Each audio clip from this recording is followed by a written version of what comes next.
So, in the movie, The Princess Bride, one of my favorite characters makes the model introduction. And so it goes like this: a friendly greeting, hello. The name, my name is Indigo Montoya. A personal or professional connection, you killed my father. An expectation for future engagement, prepare to die. So, for me, my name is Chuck Bass. I'm passionate about working on chemical and biological defense. I've been doing it long enough that I don't really want to mention the years. And my expectation for future engagement, that each and every one of you who have a new idea, please come up to me and tell me about your new idea. If we don't get together here, we'll set up appointments later or a phone conversation, but I really want to hear your new idea. So I'm going to jump to my first slide. So the areas that I cover within the Chemical Biological Defense Program is broken down to capability areas. I cover 5 of those things. Protection, within protection, it's respiratory and ocular protection, percutaneous protection, collective protection. In the area of hazard mitigation, it's personal contamination mitigation and equipment contamination mitigation. So starting off, the focus on lightweight suits, lightweight protection. When we start a program, we don't really have a requirement from the user yet. And so we're not trying to develop, let's say, the perfect suit. What my job is to look at the trade-off between protection and mission burden or thermal burden.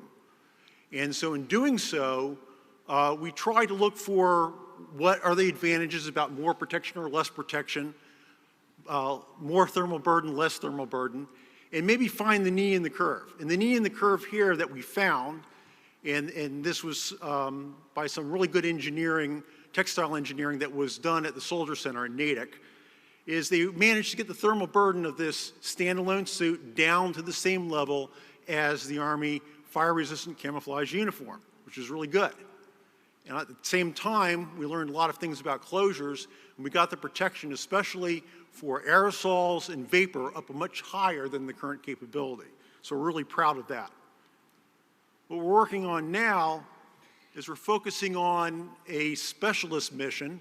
There's around 20,000 warfighters within the total force who need a higher level of protection, such as level A or level B.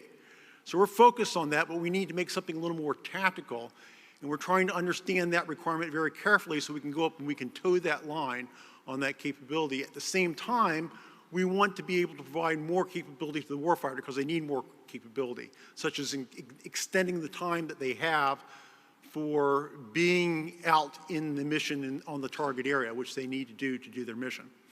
So we're lowering the weight, we're extending the time out to 8 hours with the PAPR capability and 4 hours with the closed circuit SCBA, and we're greatly improving the mobility of that, and you saw some of that in the film that Colonel Quinn showed. For the next generation of respiratory protection, again, we're going to start this in the next several years, and we're doing the same thing that we did with lightweight percutaneous protection. We're trying to understand what the trade space is. So from very light to perhaps a little bit heavier.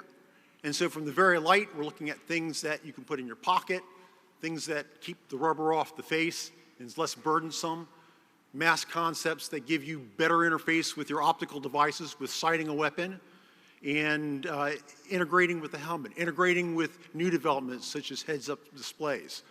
So that's going to be part of that, and we're going to move in that direction in the next several years.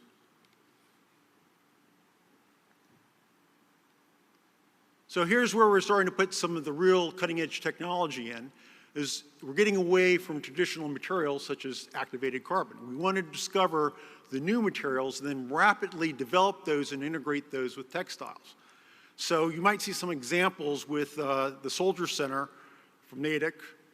They have a display booth over at the poster session. They can show you some examples of this.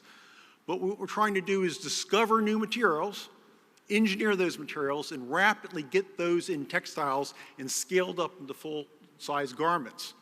And what we're trying to do here is not only reduce the thermal burden, but extend the wear time, something that I don't have to replace all the time. Even after I get exposure to chemical agents, it will detoxify those chemical agents, and I can continue wearing that suit rather than replacing that suit.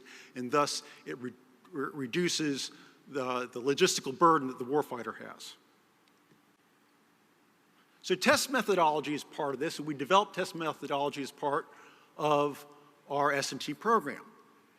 And for test methodology, what we find that what you test for is what you get. And if we develop test methodologies that the testers are more confident in the results of, then it actually reduces the cost of the tests. So we've done a number of important things on improving swatch tests, and improving the way we look at assessing thermal performance, looking at whole system methodologies that can look at the entire suit in a chemical environment, and also looking at man and simulant testing that gives us better and faster results and more accurate results. And so each of these that you see in these pictures are going to be presented either at the poster session or in actual sessions on the platform later on this conference. Collective protection is fairly simple technologically, but the cost of use is high. And so what we're trying to do is look at ways that we can reduce the costs. The Navy, which is the largest user of collective protection, has a big bill to pay because they're replacing filters. So if we can take a filter and extend its life, its service life, from what it is now to maybe 2 or 3 times that amount, it greatly reduces the burden, or the logistical burden and the cost to the Navy to own that, and it perhaps allows it to be extended to more platforms. So we're trying to do that with improving the filters and trying to find ways to determine the exact time to replace the filter when we know we need to replace it, rather than replacing it when it's not necessary. Coatings are part of decontamination, and what we've done for that is we've take the existing coating, and we've changed the test standard to give us a better yardstick to measure performance. But still, the coatings we have now aren't resistant enough to agents, or not resistant enough to agents. And so the first step is to understand why they aren't. And then the next step is to work with the developers who are responsible for coatings and look at cutting-edge coatings that are emerging into the market now, and get those out there and judge them for resistance to chemical agents. And then finally, we're looking over the horizon for biologically inspired approaches that really increase the resistance of coatings, and thus coatings on devices and equipment improves the survivability of that equipment.